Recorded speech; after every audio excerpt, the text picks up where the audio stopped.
petite, question de Jimmy Mmh. qui nous dit: «Auriez-vous des conseils pour le choix de plateforme LMS qui est intuitif au niveau de l'utilisation?» Alors, j'ai pas forcément de conseils. Enfin si, j'en ai un à la rigueur. Ce serait déjà de lister tous les enfin le choix d'un LMS, c'est pas, comment dire ça? Faut prendre le temps de bien le choisir. Parce que du coup, quand tu mets toute une formation moi j'ai un LMS du coup.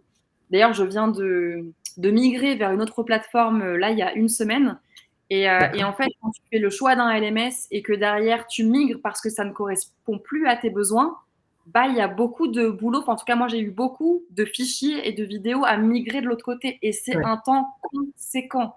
Donc le ouais, choix de la plateforme LMS, faut vraiment se poser, se dire: «Quels sont mes besoins? Qui sont mes clients? Qu'est-ce que je veux faire?»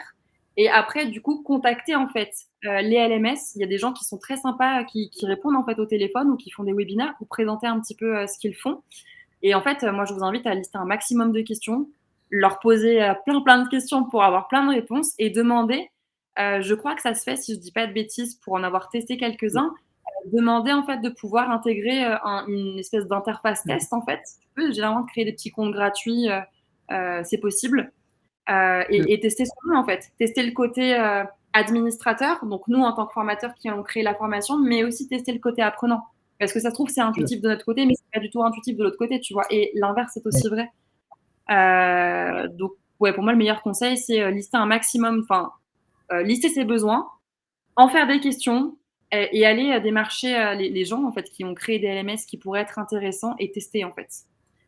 J'ai pas de conseils parce que mon LMS, enfin celui vers lequel j'ai migré est très bien pour moi, mais ça se trouve n'est pas forcément, adéquat pour Jimmy, tu vois?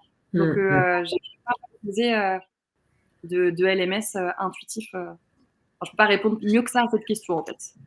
Ouais, non, je suis complètement d'accord avec toi, ça dépend des besoins, de les tiens, si tu es tout seul aussi à gérer le LMS, si tu as une équipe, la tarification elle est différente.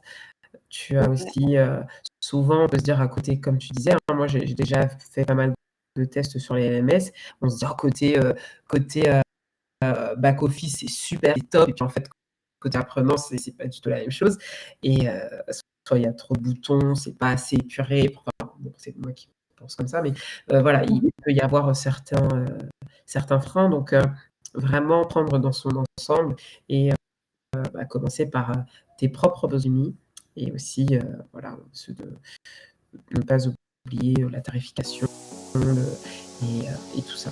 C'est important.